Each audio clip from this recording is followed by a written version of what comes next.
All right, today I'm going to show you how to do a head and neck lymph nodes and thyroid assessment.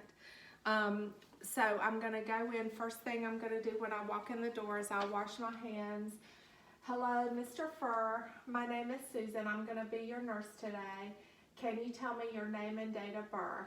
My name is Connor Furr, and the birthday is December 3rd, 1994. Okay, great. Thank you very much.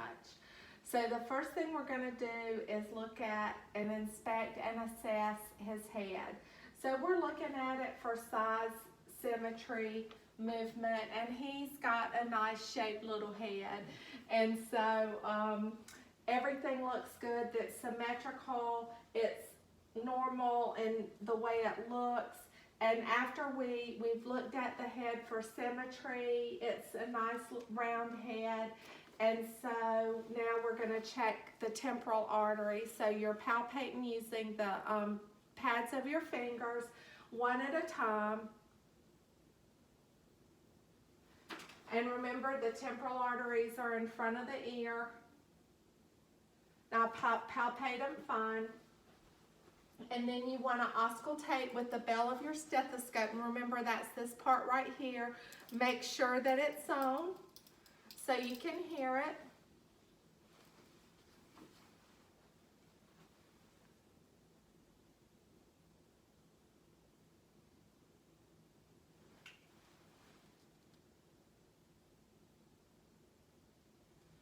Okay.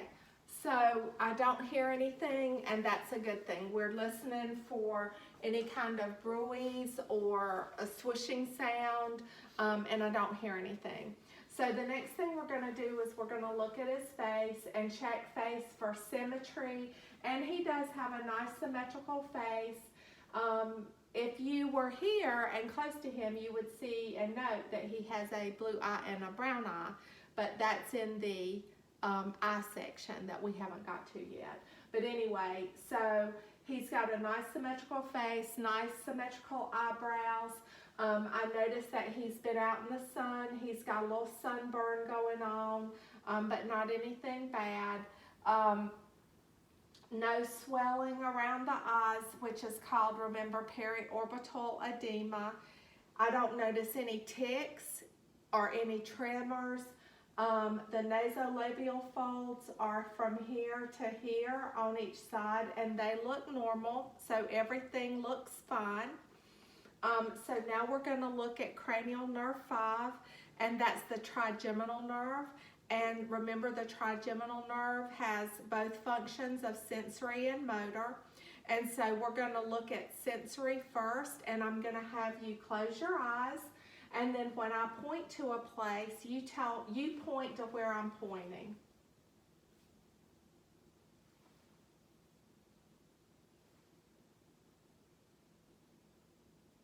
Okay, very good. And so he is blinking, and so we don't have to do the corneal blink reflex for that because he is blinking.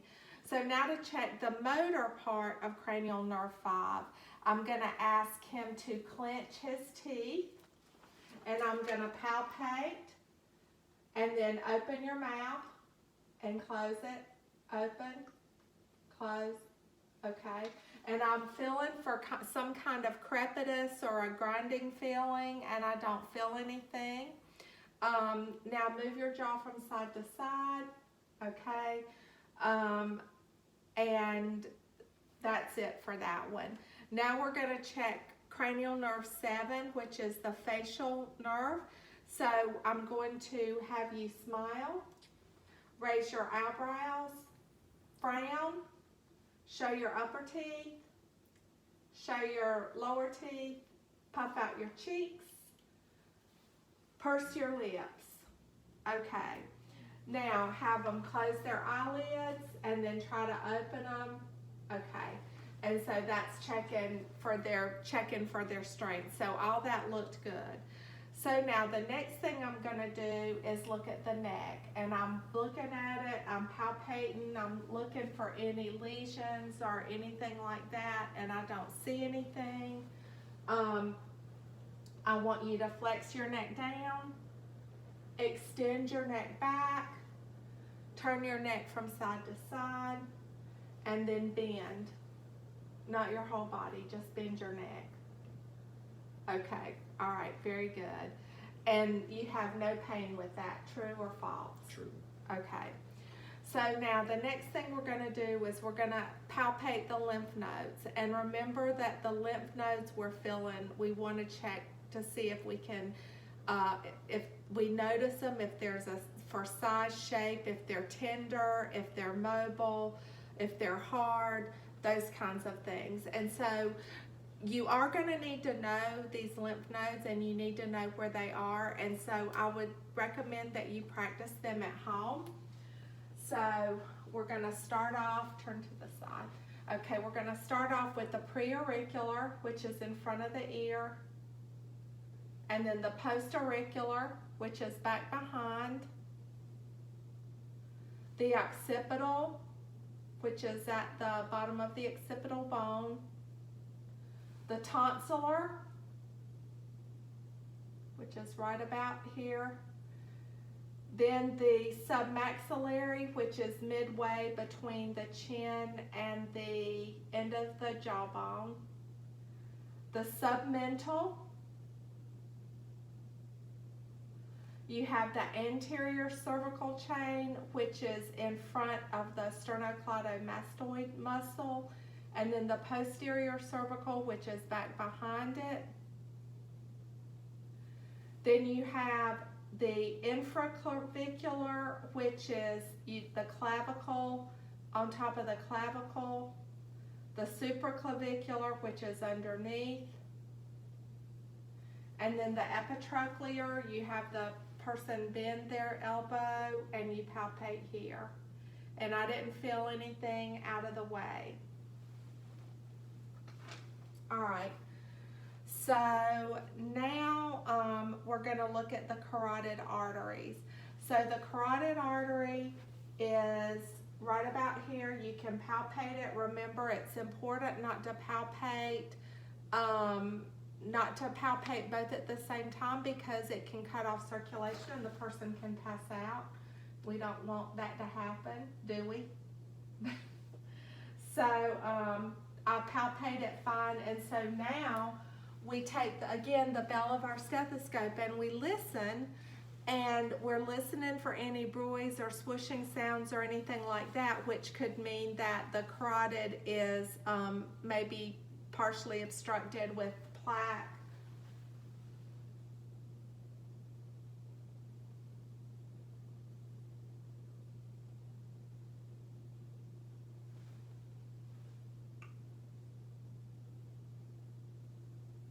Okay, and so that pulse sounds regular.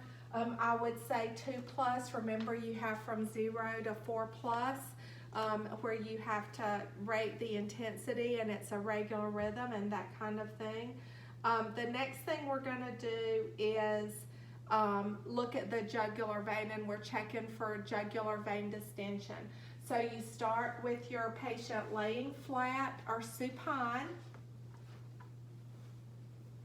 And you'll be able to see this, I think.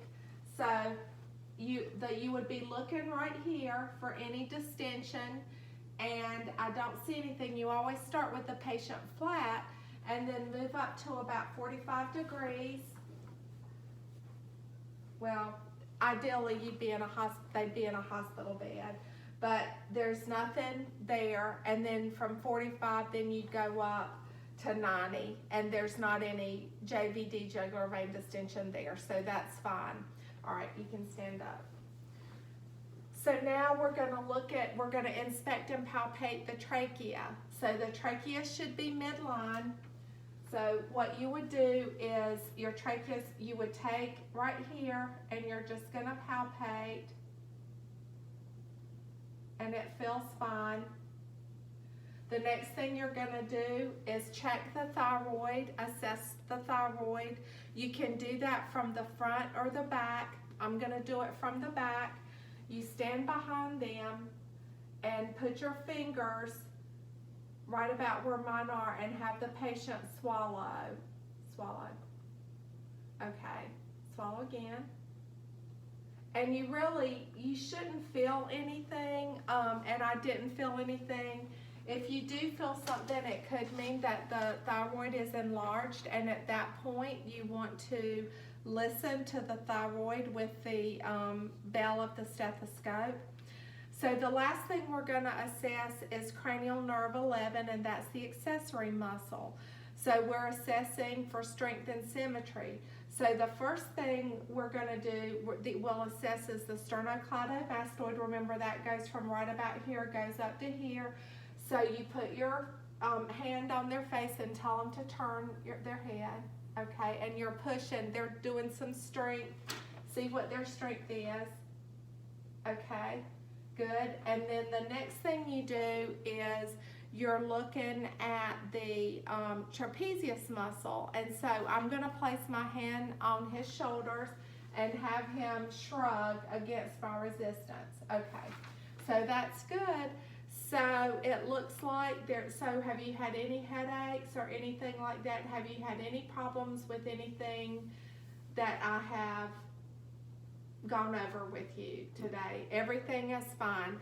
So the documentation might look like no headaches, tenderness or lesions, head normocephalic, skull is not tender, it's symmetrical, face is symmetrical without lesions, edema or tenderness.